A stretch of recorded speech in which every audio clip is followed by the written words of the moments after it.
باب فہم فی العلم. پہلے میں تھا یفقہ فی الدین، تو فہم فکر، علم معرفت تصدیق یہ متقارب المعنی ہے، تو اس میں بھی فہم علم، اس میں بھی فہم علم.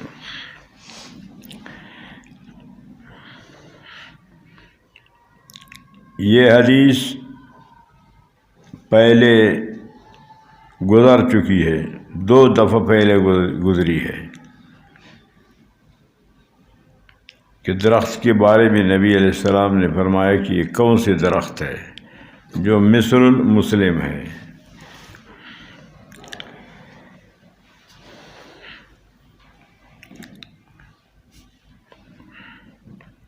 ان مجاہد قال صاحب تو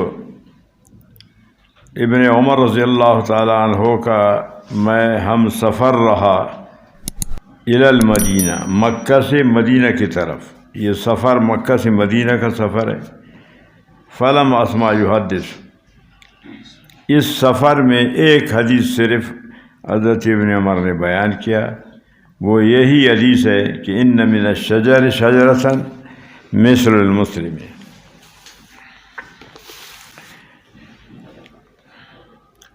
تو حضرت ابن عمر فرماتے ہیں کہ میں عمر میں چونکہ چھوٹا تھا، مجلس میں بڑے بڑے شیوخ حضرات تشریف فرما تھے، تو مجھے شرم آ گئی، حیا کی وجہ سے میں نہیں کہا. میرے دل میں تو آ گئی کہ یہ کھجور کی درخت ہے، میں بتا دوں، لیکن شرم کی وجہ سے کہ بڑوں کے سامنے چھوٹے کو بات نہ کرنا چاہیے.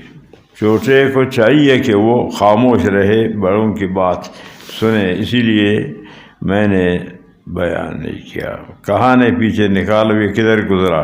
2 دفعہ پہلے گزرا ہے، یہ تیسرا مرتبہ ہے. مل گیا.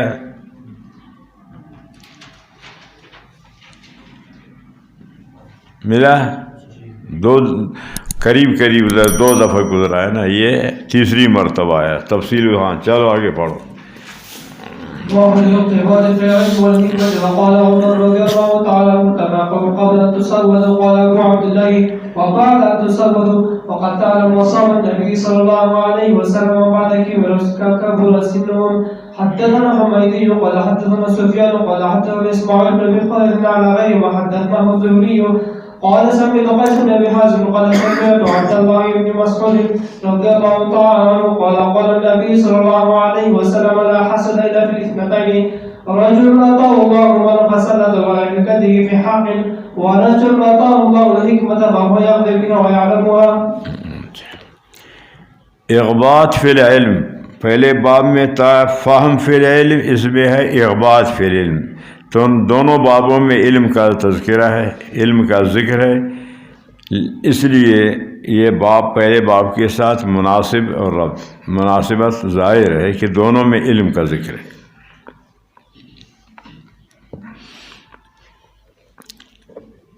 اقتباط فی العلم والحکمت، حکمت یہ علم کا عطف تفسیری ہے.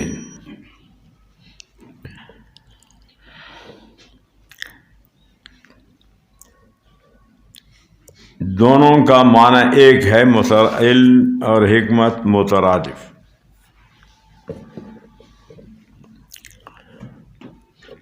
ویسے حکمت کے تفسیر بحر المحیط نے 29 معنی لکھا ہے. حکمت کا تفسیر بحر المحیط نے 29 معنی لکھا ہے کہ حکمت کے 29 معنی ہیں.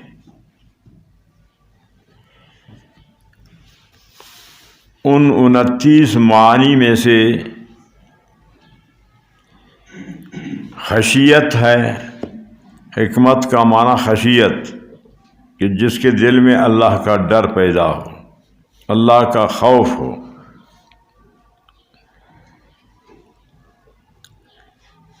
حکمت کا معنی فہم کا بھی ہے. حکمت کا معنی قرآن کریم ہے. حکمت کا معنی علم لدنی. حکمت کا معنی الہام. تو کل 29 معنی ذکر کیا ہے. تفصیل دیکھنا ہو تو پھر تفسیر بحر المحیط میں دیکھ. ان میں سے یہ چند معنی آپ کے لیے بیان کیا گیا، بتایا گیا.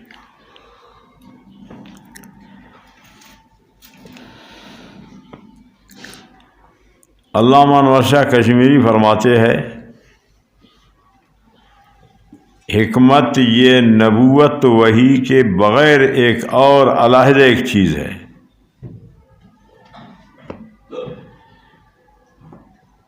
حکمت نبوت وحی کے بغیر ایک اور چیز ہے کہ اللہ تعالیٰ اس کو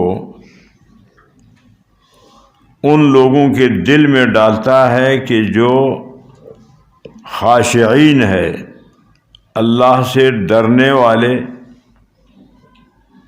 عاجزی کرنے والے لوگ،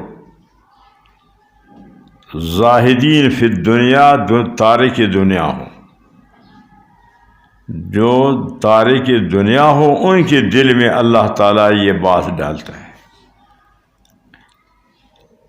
ہر ایک کو یہ حکمت حاصل نہیں ہوتی.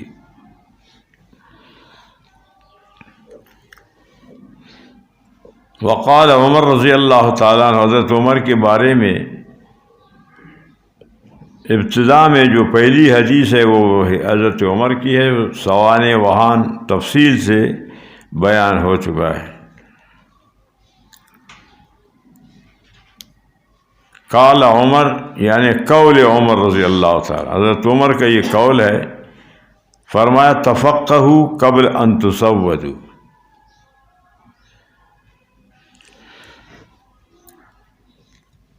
سواد کا ایک معنی یہ ہے سرداری کا، کہ تم جب سردار بنتے ہو، بڑے بنتے ہو،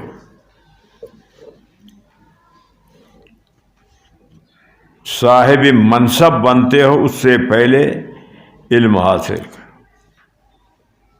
کیونکہ جب تم بڑے ہوں گے تو پھر تمہیں یہ بڑائی علم حاصل کرنے سے روکے گا، رکاوٹ بن جائے گا. تم شرم محسوس کرتے ہو کہ اب ہم کیسے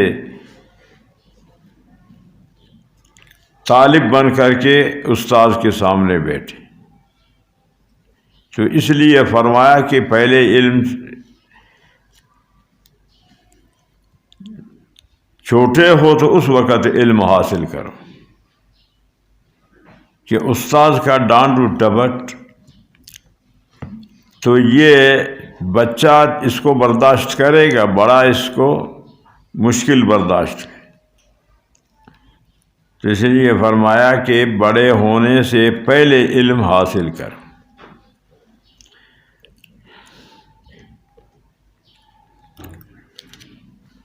اس کے چند توجیہ ہے.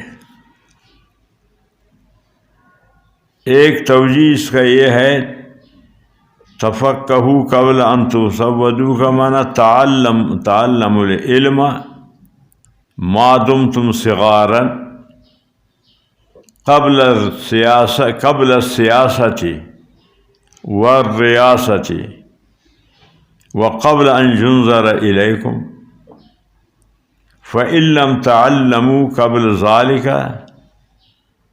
فاستحييتم ان تعلموا بعد الكبر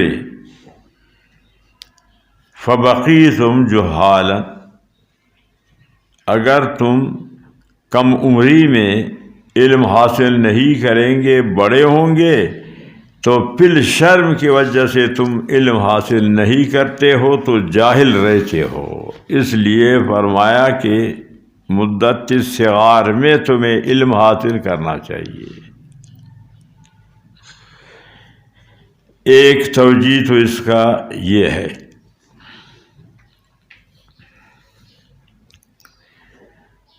اور دوسری توجیہ تعلموا العلم قبل ان تزوجوا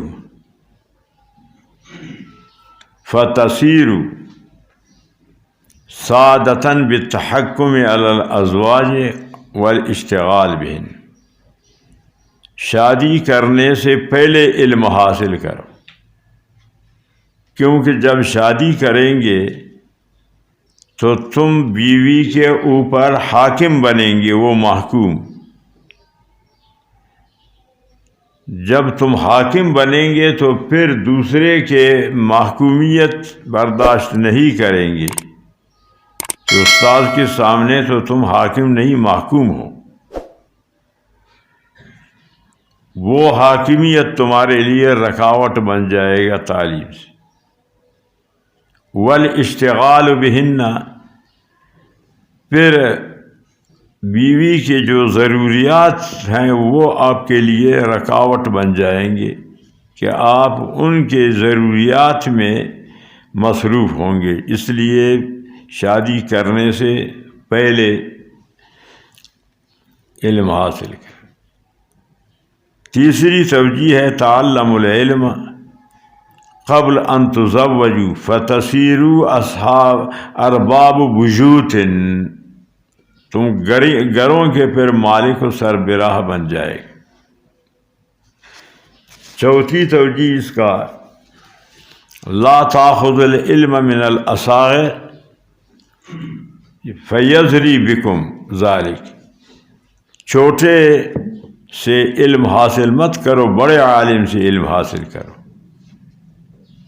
چھوٹے سے علم حاصل کرنا یہ تمہارے لیے عیب کا سبب بن جائے گا کہ تم کامل نہیں بن سکتے ہو. وہ خود کامل نہیں ہے، تمہیں کیسے کامل بنائے گا. یہ 4 توجیہ ہے اس جملہ کی. تو سودو کا ایک معنی ہے کہ تمہاری داڑھی سیاہ ہے، کالی داڑھی ہے، اس عمر میں علم حاصل کرو. کہ تم بوڑھے ہوں گے، بال تمہارے سفید، پھر تم رنگ لگا کر اس کو کالا بناؤ گے، اس سے پہلے تم علم حاصل کرو. یعنی وہ بھی بڑے عمر سے پہلے کہ بڑا ہوگا تم سفید بال ہوں گے، اس کو رنگ لگا کر کالا بنا، اس زمانے سے پہلے حاصل کر. ایک معنی اس کا یہ ہے. دوسرا معنی اس کا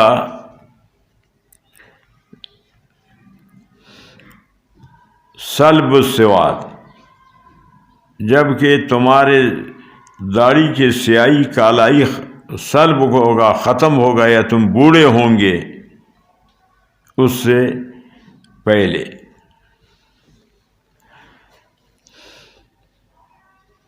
تفقہوا قبل ان،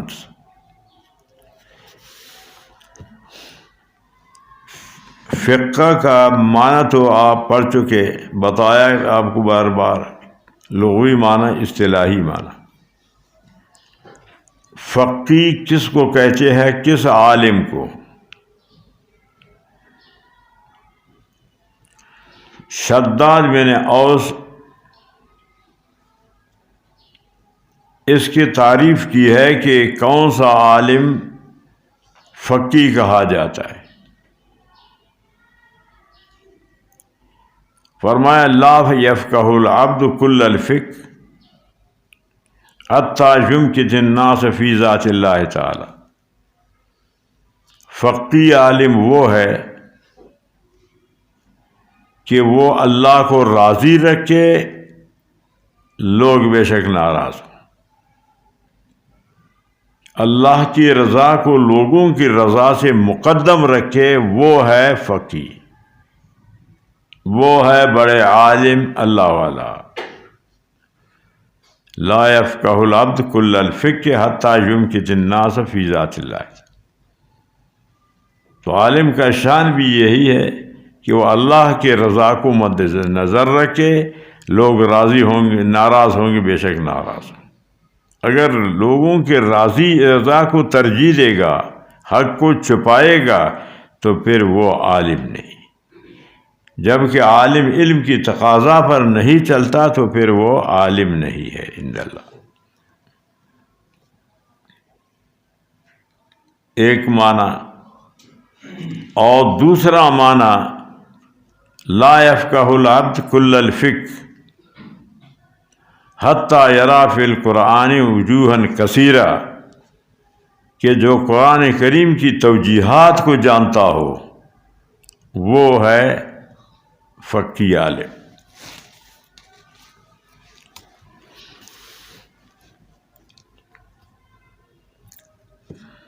حضرت قتادہ فرماتے ہیں کہ من لم یعرف الاختلاف لم یشم من الفقہ بانفہ، عالم وہ ہے کہ جو اختلاف جانتا ہے، اختلاف کرتا ہے۔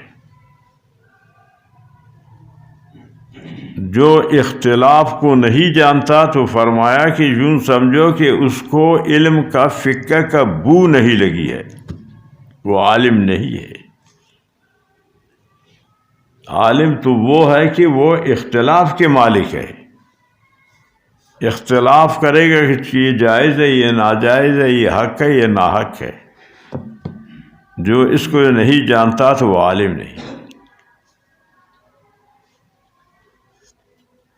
ابن ابی عروبہ نے لکھا ہے کہ لا نعدہ عالما، جو اختلاف نہیں جانتا تو وہ عالم، اس کو ہم عالم شمار نہیں کرتے ہیں۔ تو عالم خواہ اختلاف کرے گا مسائل، جاہل کیا اختلاف کر سکتا ہے؟ اختلاف تو عالم کا کام ہے۔ ہمارے استاد حضرت مولانا اختر محمد رحمۃ اللہ علیہ، صاحب تفسیر اختری، وہ فرمایا کرتے تھے کہ میں نے مولانا حبیب اللہ گمانی سے حدیث پڑھی۔ مولانا حبیب اللہ گمانی انور شاہ کشمیری کے خاص شاگردوں میں سے، تلامذہ سے، کہ اس سے میں نے سوال کیا کہ یہاں پنجاب میں تو اختلاف ہی اختلاف ہے،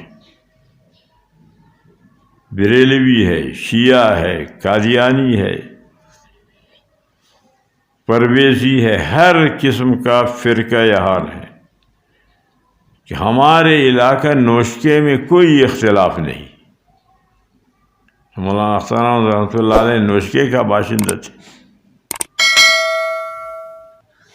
تو حضرت گمانی نے جواب میں فرمایا، برادر در علاقہ شما علم نیامد،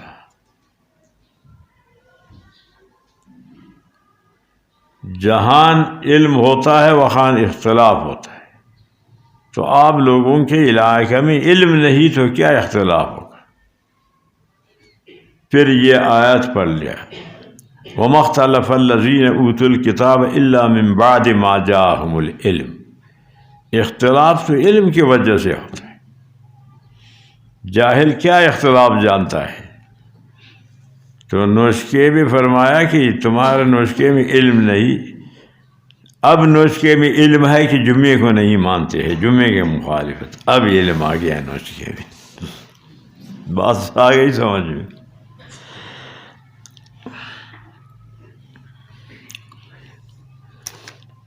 تو فرمایا کہ عالم وہی ہے کہ اللہ کے رضا کو مقدم رکھے، عالم وہی ہے کہ قرآن کریم کو جانتا ہو، قرآن کا علم ہو۔ عالم وہی ہے کہ جو اختلافات کو جانتا ہو۔ تو فقہ کا معنی لغوی، اصطلاحی اور فقی عالم کس کو کہتے ہیں؟ تفقہ قبل ان تصور۔ قال ابو عبداللہ، امام بخاری فرماتے ہیں، ابو عبداللہ امام بخاری کی کنیت ہے، وبعد ان تصور، اگر پہلے تم علم نہیں پڑھ سکا، بڑے ہو گئے پھر بھی علم کو مت چھوڑو، علم پڑھ. کیونکہ صحابہ بڑے تھے کہ مسلمان ہو گئے پھر علم پڑھ لیا. وقد تعلم اصحاب النبی صلی اللہ علیہ وسلم بعد کبر سنہم، کہ صحابہ بڑے تھے، بڑی عمر والے تھے، مسلمان ہو گئے اور پھر عالم بن گئے، علم پڑھ لیا. یعنی اصل وقت یہ ہے کہ سیادت سے پہلے ہو، اگر نہ ہو تو بعد میں بھی پڑھنا چاہیے، علم کو نہ چھوڑنا چاہیے.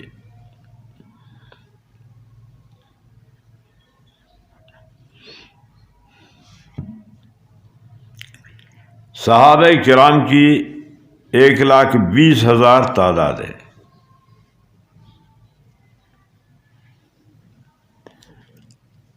حدیث کے روایت کرنے والے ان میں سے 60,000 ہے، سارے نہیں.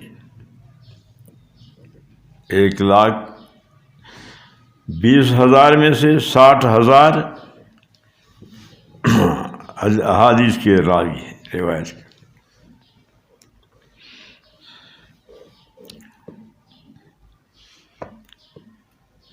یہ تو تفصیل آپ کے سامنے جو بیان کیا گیا عمدۃ القاری اور کچھ بدایہ نہایہ سے.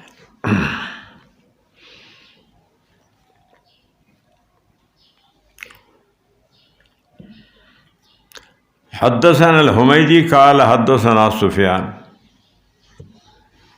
یہ حدیث 4 جگہ بخاری شریف میں، ایک تو یہاں آپ کے سامنے کتاب العلم میں ہے، پھر کتاب الزکوٰۃ میں،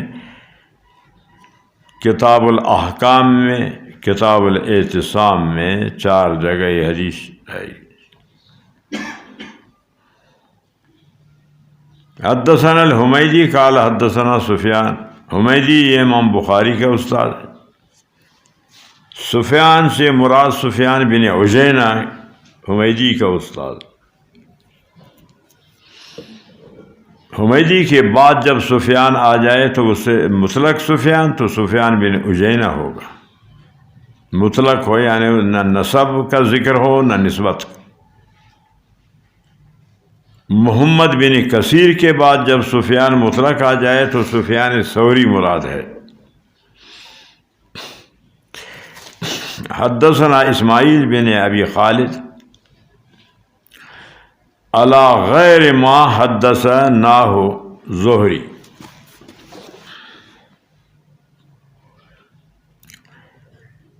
حدثنا کا فاعل زہری ہے، زہری مرفوع.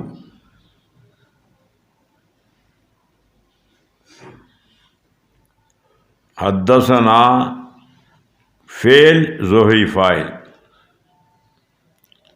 نا یہ مفعول ہے. ہو ضمیر حدیث کی طرف راجع.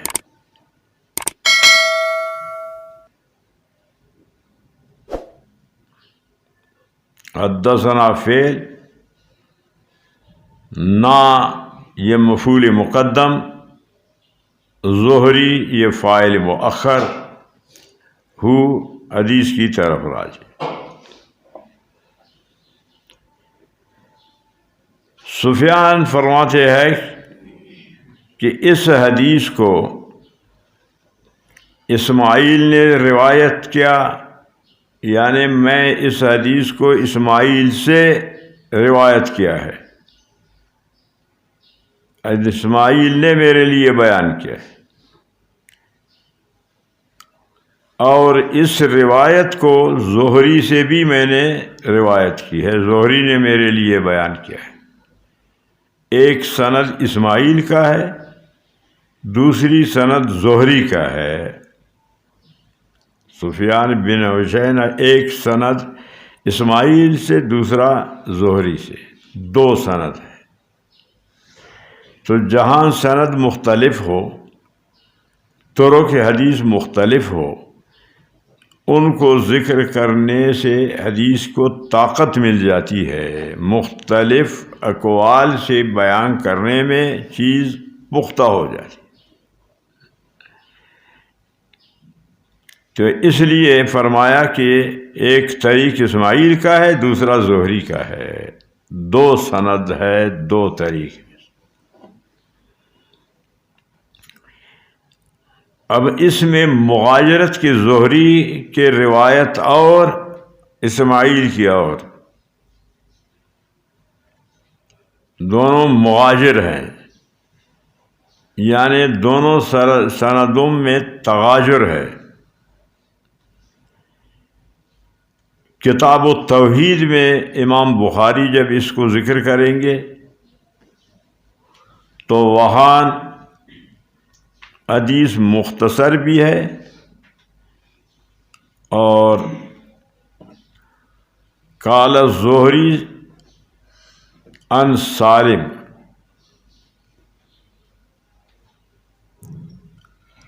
مسلم شریف میں ذکر کریں گے، مسلم شریف میں حدیث مکمل بھی ہے، بخاری میں مختصر اور مسلم میں مکمل۔ کتاب الفضائل میں امام بخاری بھی اس کو مکمل ذکر کریں گے، تو مسلم میں ہے عن سالم عن ابی ہے، تو سند میں یہ ہے فرق۔ بخاری میں ہے زہری کے بعد مسلم صرف ان سالم، اور حدیث مختصر بھی سالم سے روایت، مسلم میں مکمل بھی اور ان سالم ان ابی ہے۔ یہ ہے کہ اسماعیل علی غیر ما حدثنا ہو، یہ سمجھا گیا یا نہیں؟ قال سمعت قیس بن ابی حازم قال سمعت عبداللہ بن مسعود رضی اللہ عنہ قال قال النبی صلی اللہ علیہ وسلم لا حسد الا فی اثنتین، ایک ہے حسد، دوسرا ہے غبطہ۔ اب سوال ہوگا کہ ترجمۃ الباب میں اقتباس فی العلم اور یہاں حدیث میں ہے لا حسد، تو اس حدیث کا ترجمۃ الباب سے مناسبت نہیں، وہاں اقتباس کا ذکر ہے، یہاں حسد کا ہے۔ حالانکہ حدیث ترجمۃ الباب کے ساتھ مناسبت ضروری ہے، ربط ضروری ہے، موافقت ضروری۔ اس کا جواب یہ ہے کہ یہاں حسد غبطہ کے معنی میں ہے، اپنے معنی میں نہیں۔ یہاں حسد غبطہ کے معنی میں ہے کہ لا حسد الا فی سن، دو چیزوں میں غبطہ کرنا چاہیے۔ غبطہ کا معنی ہے دوسرے کی نعمت کا تمنا کرنا کہ اللہ تعالیٰ نے یہ نعمت فلانے کو دی ہے، مجھے بھی اللہ تعالیٰ اسی طرح کا نعمت عطا فرمائے۔ تمنی نعمت مثل نعمت الغیر، غبطہ کا معنی یتمنا مثل نعمت الغیر من غیر زوال، اور حسد کہتے ہیں کہ تمنا کرے دوسرے کے نعمت کا کہ اس سے یہ نعمت سلب ہو، مجھے ملے۔ حسد یعنی محسود سے یہ نعمت سلب ہو کر مجھے مل جائے۔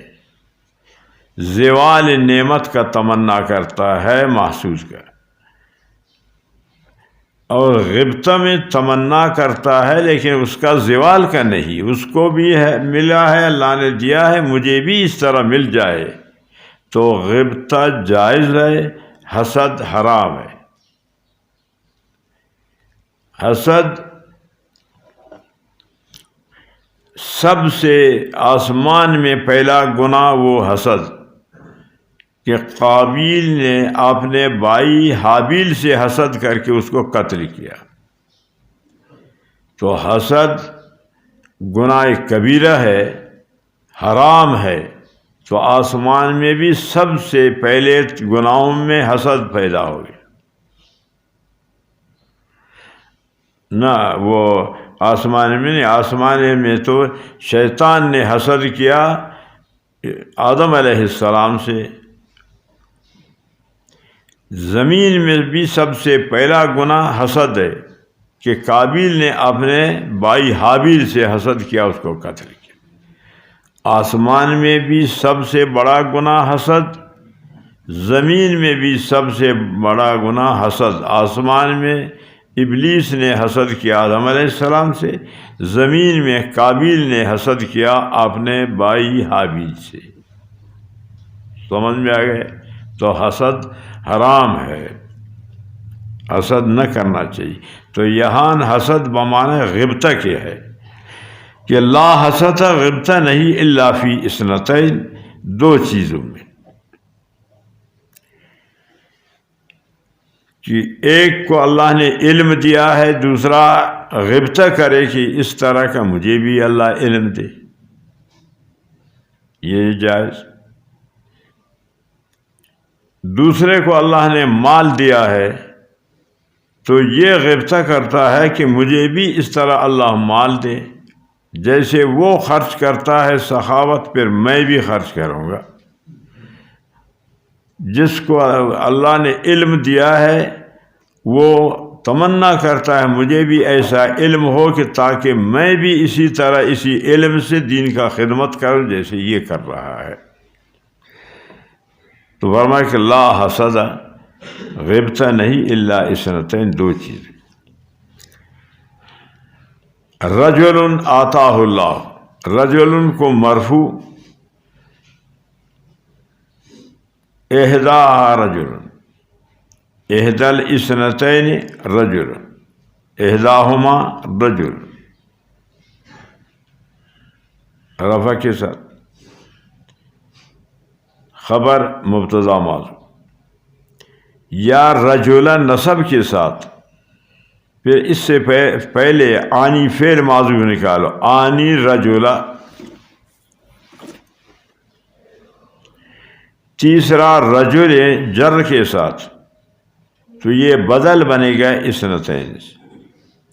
یہ تینوں اعراب اس میں جاری ہوتے ہیں، رجل مرفوع منصوب مجرور۔ آتاہ اللہ، ہو ضمیر رجل کی طرف راجع ہے، اللہ نے مال دیا ہے۔ فسلطہ، پھر اللہ تعالیٰ اس آدمی کو، مال والے کو مسلط کرے گا علی ہلاکتہ، اس کے خرچ کرنے پر۔ جس کو اللہ نے مال دیا ہے وہ مال خرچ کرتا ہے، سخاوت کرتا ہے، تو یہ غبطہ کرے گا کہ مجھے بھی مال ہو کہ میں بھی اسی طرح خرچ کروں اللہ کے راستے میں۔ تو اسی ارادہ و نیت پر اللہ تعالیٰ اس کو اتنا ثواب دے گا کہ جتنا کہ مالدار خرچ کرتا ہے، سخی سخاوت کرتا ہے۔ فی الحق کی یعنی جائز طریقہ، حرام طریقہ سے نہ، ناجائز خرچ نہ کرے، اللہ کے راستے میں خرچ کرے۔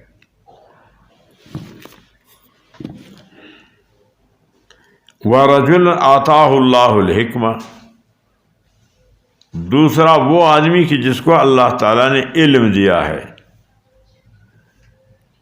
تو آپ کو بتایا تھا کہ حکمت کے تفسیر بحر المحیط نے 29 معنی ذکر کیا ہے، ان معنی میں سے ایک معنی علم ہے، کہ حکمت کا معنی علم ہے۔ فَهُوَ يَقْضِي بِهَا، وہ فیصلہ کر لیتا ہے، بہا، ہا ضمیر حکمت کی طرف راجع، وَيُعَلِّمُهَا، اور اسی حکمت کو وہ سکھاتا ہے دوسروں کو، تعلیم دیتا ہے اور فیصلہ کرتا ہے۔ تو ایک ہے فتویٰ، دوسرا ہے قضا۔ اس کا تفصیل انشاءاللہ آگے آنے والا ہے، پھر آگے وہاں پھر اس کا تفصیل بیان ہوگا کہ قضا میں فتویٰ میں کیا فرق ہے، یہ تفصیل انشاءاللہ ہوگا۔ کہ تقاضا علم کا یہی ہے کہ عالم اس کو سکھائے، دوسروں کو پڑھائے۔ علم کا تقاضا یہی ہے کہ حق کا فیصلہ کرے، دوسروں کے دینی ضروریات کو پورا کرے۔ باب ما ذکر فی ذہاب، آگے یہ باب تو ختم ہوگا، آگے جو باب ہے ذہاب موسیٰ فی البحر، خضر موسیٰ علیہ السلام کو بہت اہم بات ہے، وہ انشاءاللہ بیان ہوگا۔ باب ما ذکر فی ذہاب، باب